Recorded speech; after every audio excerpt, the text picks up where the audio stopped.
We got sneak peeks into new rides coming to Disney theme parks. Epic Universe single-day tickets are on sale now, and more. All this week's Disney and theme park news is coming up right now here on DFP Guide.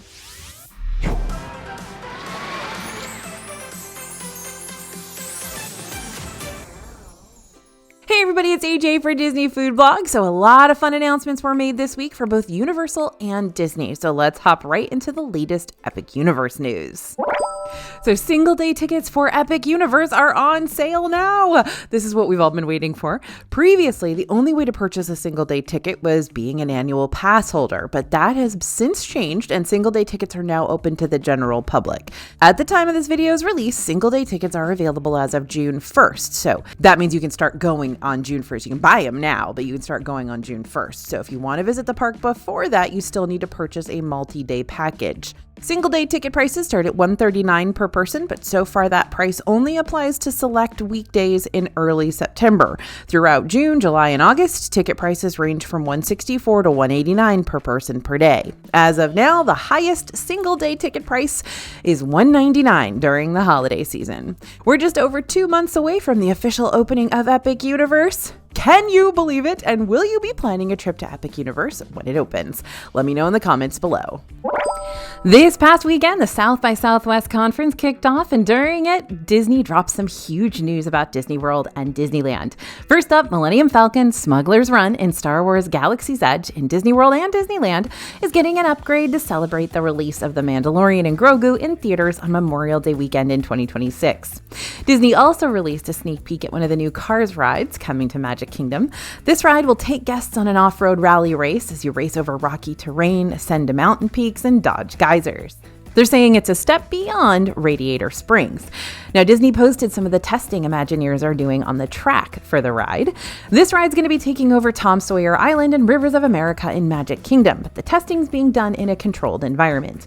When Disney announced the new Monsters Inc. land coming to Hollywood Studios, it also announced a new ride based on the infamous doors scene in the movie. This will be the first suspended coaster and vertical lift in a Disney park. Disney revealed a sneak peek at the ride through a computer model. Robert Downey Jr. took the stage at the South by Southwest presentation to talk about Stark Flight Lab, one of the new rides coming to Disneyland's Avengers Campus in Disney California Adventure. The ride includes a massive robot arm that will reach down and grab your pod and lift you off the track. So it's going from track to aerial ride, and then you'll make high-speed maneuvers inspired by Iron Man. Disney also just casually announced that Tomorrowland and Disneyland will soon be getting some new meet and greets. In honor of the premiere of Fantastic Four: First Step, you'll be able to meet the Fantastic Four soon, around the time the film is coming to theaters in July 2025. You've seen videos of those adorable BDX droids wandering around Disneyland, and now they're coming to Disney World, Tokyo Disneyland, and Disneyland Paris later this year, so stay tuned. A brand new nighttime parade is coming to Walt Disney World's Magic Kingdom in the summer of 2025. Get ready for Disney Starlight, Dream the Night Away. And Disney's just released a look at another one of the new floats coming to the parade in a full poster, and it's themed after the beloved movie Coco. We've already seen some of the floats, so it's exciting to see more and more details, and we cannot wait to hear when we can catch this parade for the first time. Pop Century's refurb is moving right along. We spotted some new updates this week. The resort recently got a new paint job with plenty of gorgeous paintings and pops of color and new seating areas at the food court. There's also a brand new coffee shop coming. Beyond the construction walls, a cast member hinted that this area will be similar to a brewery concept where they will serve beer and coffee. We don't have any opening dates yet, but we're excited. The Winter Summerland Miniature Golf Course is getting a bit of an update. The putt-putt spot located by Blizzard Beach will begin a phased refurbishment from April 28th until June 16th, 2025. While the mini golf course is undergoing this major refurbishment, it won't be completely closed for those 2 months. The course will continue to operate with only one side open at a time, so guests can still enjoy the friendly competition that is Vacation Putt-Putt. Disney World's changed the payment plans for its annual Passholder program. While the prices of all 4 tiers of annual passes have not increased, Disney lowered the down payment and increased the monthly payment. Only Florida residents have the option to use the monthly payment plan, but now all passes can be purchased for $99 down payment and monthly payments dependent on the pass type and cost.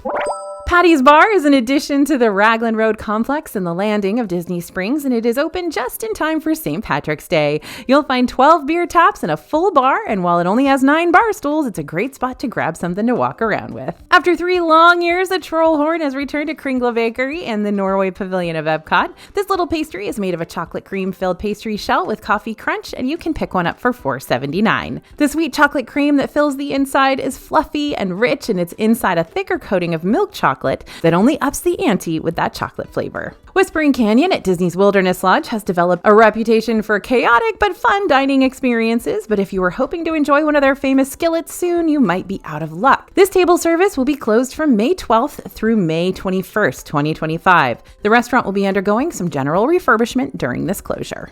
Disney Springs is a great way to go into the Disney bubble without paying for a park ticket, but you should know that they also have fun events that rotate throughout the year. This week, we tested out the Sip, Savor, and Stroll event, which allows you to try 3 restaurants for one price. For $85 per person, this event lets you try samples from Enzo's Hideaway, Maria and Enzo's Ristorante, and the Edison. To start us off, we went to Enzo's Hideaway, where we started with the hibiscus sangria with Lake Ridge Cabernet Sauvignon, Florida orange liqueur, hibiscus, apricot brandy, orange, and cinnamon. The sangria was super light and refreshing. The strongest notes came from the orange and hibiscus, with the cinnamon and apricot being a bit more subtle. For our bite here, we had the crudo di tonno, which was bluefin tuna crudo, panelle de sisi, citrus, parsley, pistachio, tangerine, and extra virgin olive oil. Next up, Maria and Enzo's Ristorante. For our sip here, we enjoyed the mango basil chiller with Bacardi rum, chinola mango, basil-infused agave nectar, lime juice, and tahine. This one was strong. The rum flavor was the most intense and overshadowed the mango and basil a little bit. The tahine and mango combo is one made for the ages though, so we still really enjoyed this one. Our savor bite was the bruschetta alla calabrese. It had grilled house focaccia, marinated shrimp, duha, salsa verde, and petite basil. The focaccia was sturdy and tasty, while the duha packed a little heat that we weren't expecting, and the heat was surprising. It did pair really well with the shrimp. Finally, we stopped by the Edison. We sipped on the cherry cordial with Cascabel Blanco tequila, creme de cacao, cherry, and cream. If you want it, they also have a dairy-free option available. This one left us confused and surprised in a good way.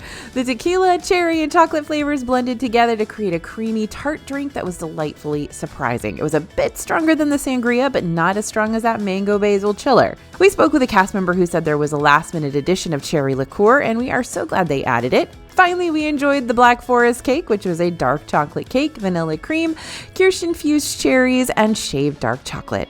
This cake was a bit dense, but not in a bad way. The chocolate was perfectly rich with a traditional vanilla cream to cut through it. The cherries and the sauce added a tartness that helped to make the dish a bit lighter, although they weren't kidding when they said the cherries were kirsch-infused. It almost felt like taking a shot of liqueur each time we bit into them, making it the booziest thing we had all night.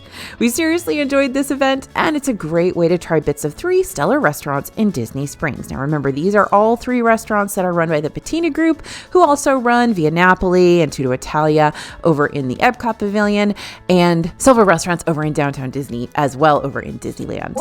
We are fully into spring break season now, so what do you need to know if you're heading to the parks this week? Now, one ride has reopened in Animal Kingdom, that's Kali River Rapids. It closed back in January for routine refurbishment, and now it's wide open again, ready to douse you with a bunch of water. With the ride reopening, it should help balance out the wait times in Animal Kingdom a little bit more. It'll also give you one more thing to do on your Disney trip and cool off in the heat of the day. And the Grand Fiesta Tour ride over at Epcot is scheduled to reopen today. The attraction's been closed for a little TLC since the beginning of January, so we are very excited it's opening again. Go check our website and our socials at Disney Food Blog to see if any major changes happened during this refurb. Now, it might not be everyone's favorite attraction in Animal Kingdom, but I need to remind you that this weekend is the last weekend to experience It's Tough to Be a Bug.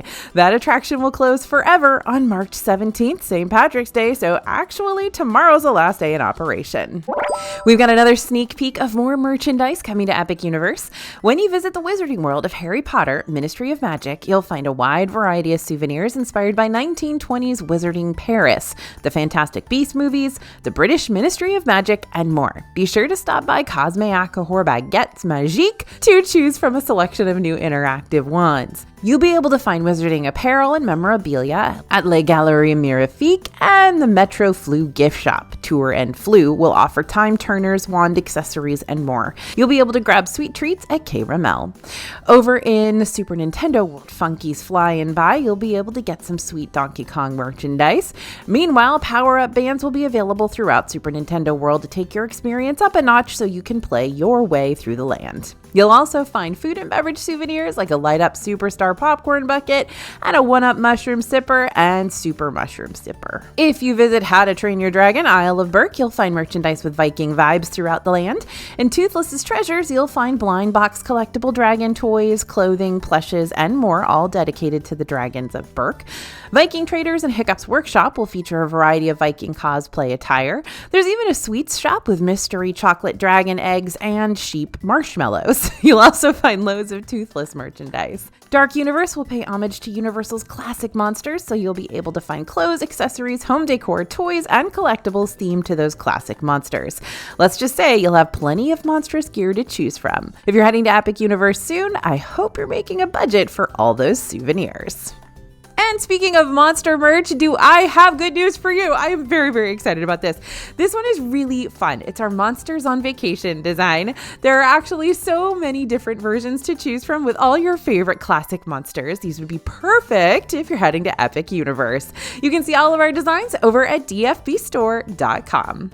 And that's all we've got for the news today, y'all. If you want even more Disney news, don't forget to click the link down below to sign up for our free newsletter. The DFB team and I will make sure every piece of Disney news finds its way to your inbox immediately. Thanks for listening, everyone, and thanks for watching. As always, this is AJ for Disney Food Blog, and we'll see you real soon.